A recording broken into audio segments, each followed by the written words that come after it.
Hi, this is Jeff Heaton. Time to do another video in my Kaggle series.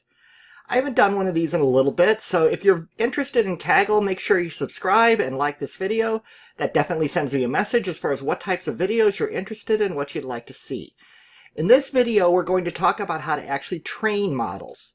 We're using the standard set of Python files that I've given you in my GitHub repository that I use for Kaggles myself.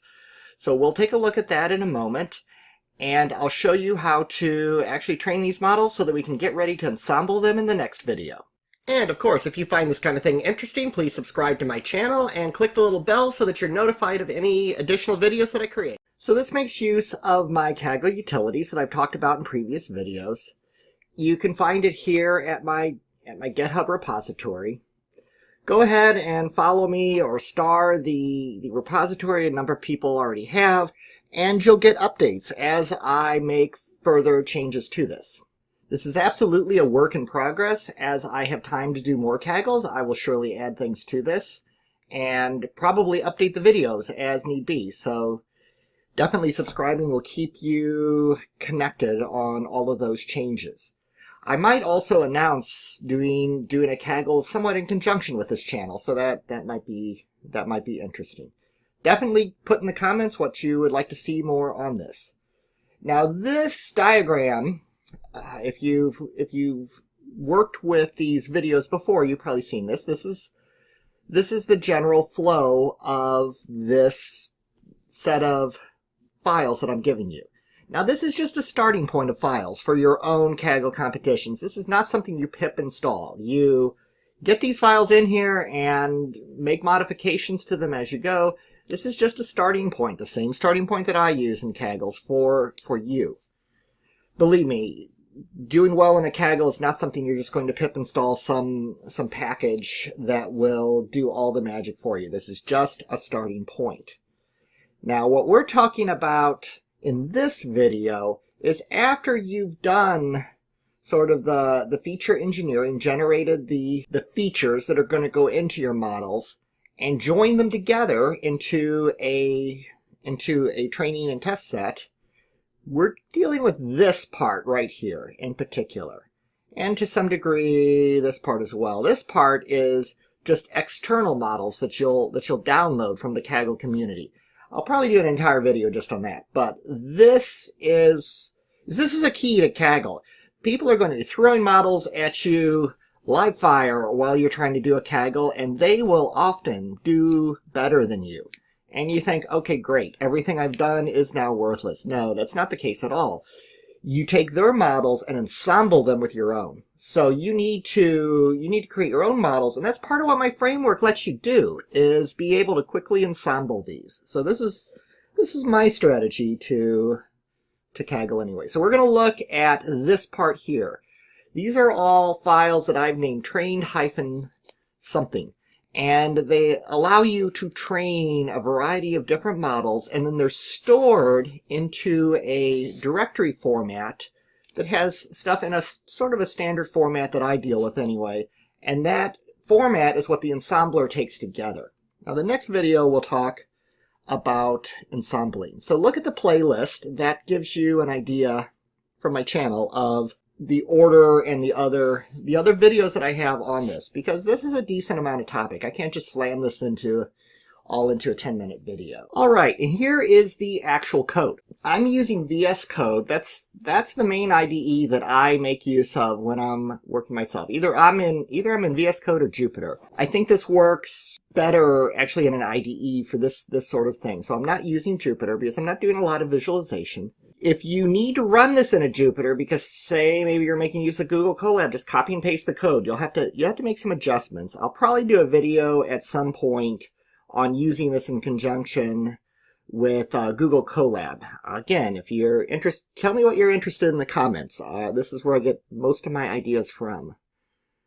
So, like I talked about in previous videos, you want to set your config up. I have this set up for the Mercedes challenge on the Kaggle. So you'll set up things like evaluate R2. I talked about this in a previous video, so I'm not going to go into great depth with that. This is essentially the paths. I tend to run this on all 3 platforms, so I put in paths for each of those. We'll look at that path in a moment when we want to see actually what this is doing. So these are the trainers that I have. Actually, tuning is something different. That's how you optimize your hyperparameters, especially for XGBoost there. Here I have 3 trainers provided for you. I will be adding more. You'll see more train underbar as I put in different models. These are the main ones that I deal with. Light GBM is high on my list to also include with this as well. So you'll probably see that at some point soon. But there's train Keras, train Scikit-Learn, and train XGBoost. Let's look at train Scikit-Learn. They all work pretty similar.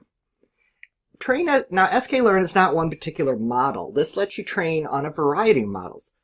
I really like these Scikit-Learn models as ensemble pieces because they often add really decent lift to my models.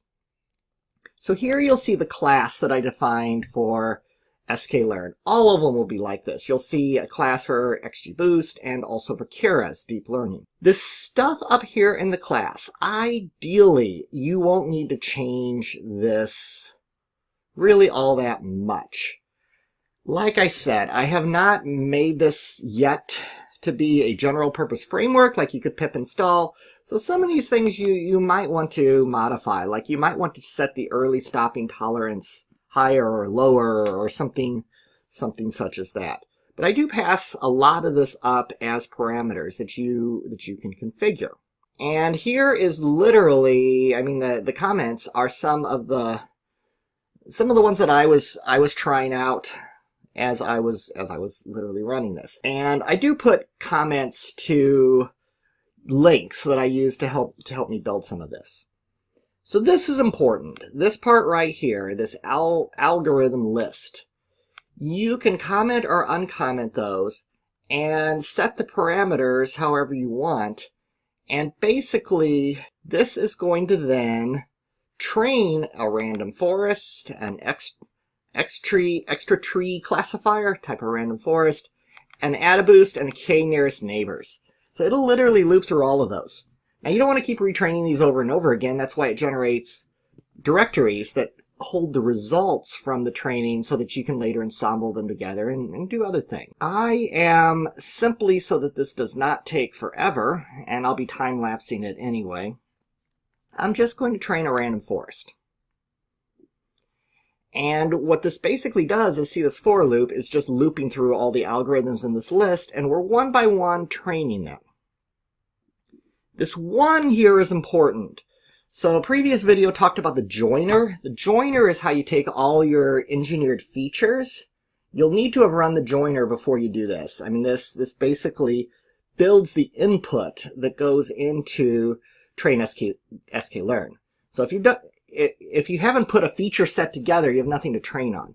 And sometimes, usually, I mean, often, especially when you're first starting, you're just going to have one set of features. All models will use the same set of features. But as you get more advanced, you're probably going to you'll have multiple ones of these. You'll have a 1 and a 2. You'll probably have a different set of features for your deep neural networks because they're kind of a different bird than some of the others. Similar with, sometimes, I mean, you might use a whole lot more features on a support vector machine than you do on others. That just gives you a way of having different feature sets. And again, this is all meant to run incrementally. So when you join all your features together, you've got the output, you're done with that phase, you don't have to keep running it.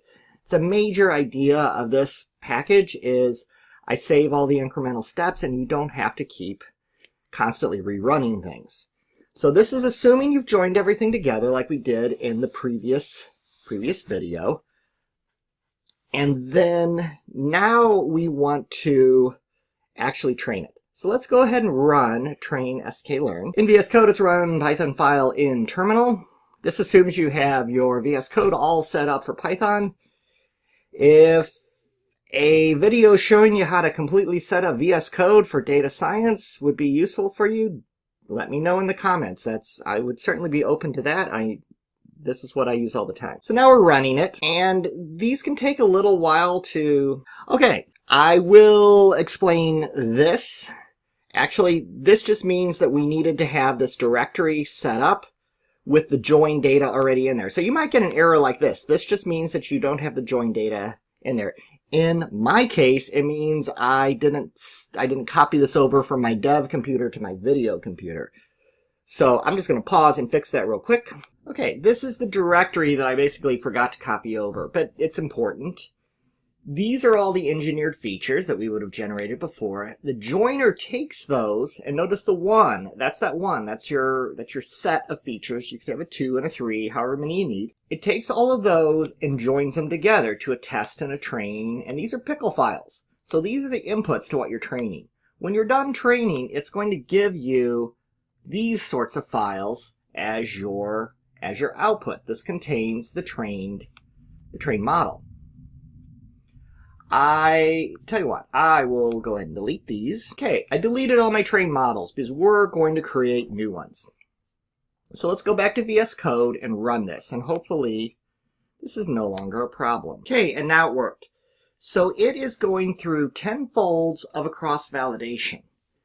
I don't suggest necessarily that you do all 10 folds of this every single time. When you're just evaluating this very quickly, there is an option to do just one fold at a time. But here we'll go ahead and let it go through all 10 folds.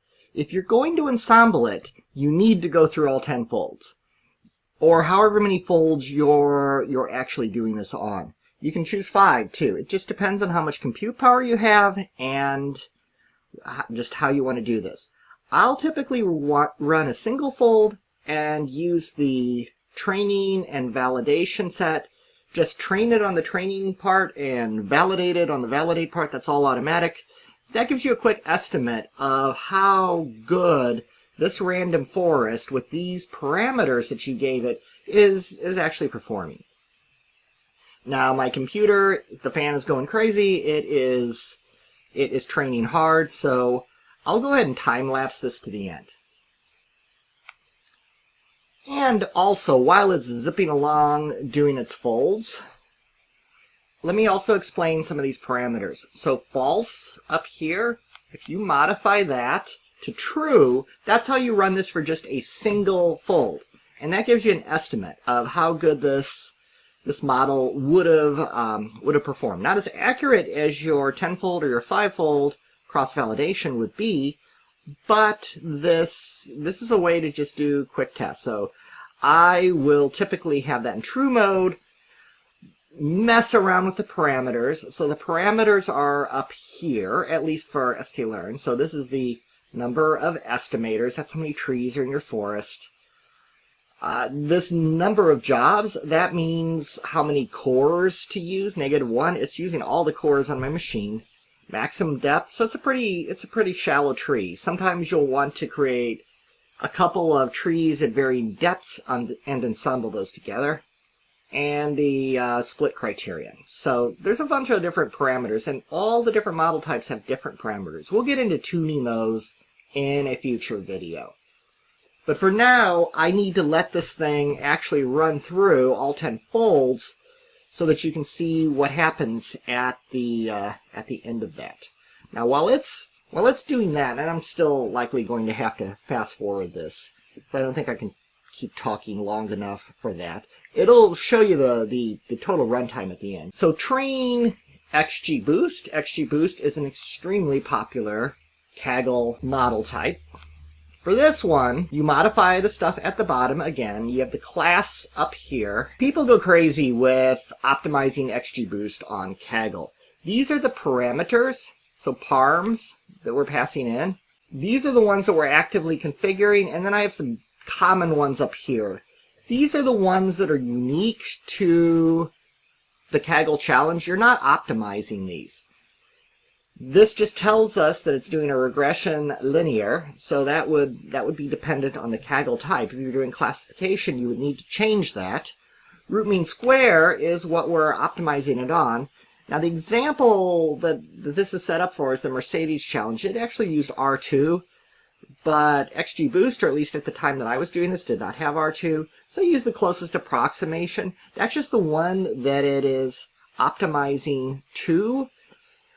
You can evaluate it then on whatever you want. Ideally, you want to train to, you want to optimize to, you want to train to what you're going to be evaluated on so that it gets you really the maximum score with that. But that's not always possible. Then all these ones that I have commented out, these were just different settings that I had tried.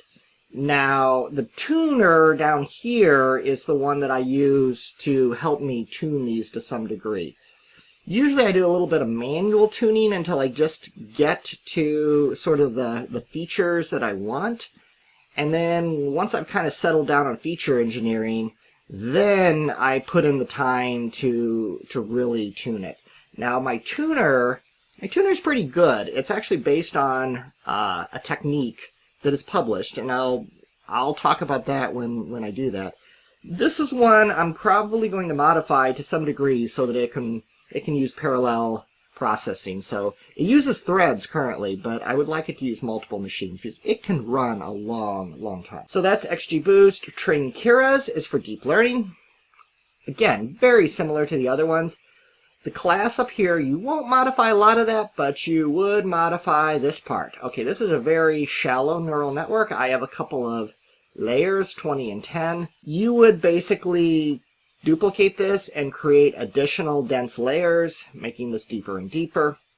And then you configure it down at the bottom, just like all the others. You're not really passing in any parameters for this one because unfortunately you have to modify that class above. Again, like I said, I may sometimes sit down with this and try to make this much more of a pip install kind of thing, and you just pass in the parameters and go, but it's just not at that point. So this is just giving you the literal code that I work with for Kaggle. I'll be making it friendlier and friendlier as I go with it. But I also don't want to spend all my time trying to create a out-of-the-box Kaggle solver because I don't believe such a thing is possible in our current technological state. So I don't want to spend all my time on that. I need to spend my time trying to do better and better in Kaggle myself, and then giving you the tools that I work on. And all of these will print out the complete elapsed time. So let's see how long that's taking. Okay, so that random forest might run longer than I really want to demonstrate this for. Okay, so just to demonstrate this, let's go ahead and run the XGBoost one. I'm going to run that now, and if you've ever worked with XGBoost, this will look familiar. This is the typical output from XGBoost. It is going to go through all 10 folds. It's doing early stopping, and at the end it'll give you an estimation of what the model's accuracy would be based on this 10-fold cross-validation. But more importantly, you're going to have the out-of-sample predictions that you need to actually, the out-of-sample predictions on the entire thing to actually be able to ensemble this together in the next video. Now this is RMSEs, and the actual Kaggle competition was on R², so this is not exactly the leaderboard that you would get, but this is all that XGBoost had at the time that I was putting this together. I'll go ahead and fast forward this now.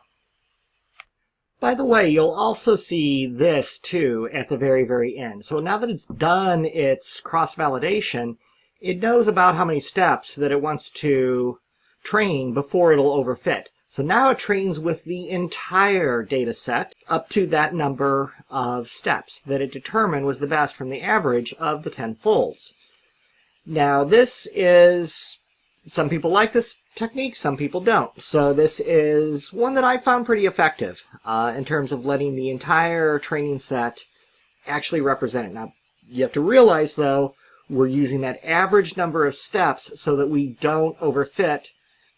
It's not necessarily the purest strategy, but it's a trade-off between being able to train on the entire data set versus keeping a true, pure test validation holdout going on. This is almost done, but I will still go ahead and time-lapse it. Okay, now it's done.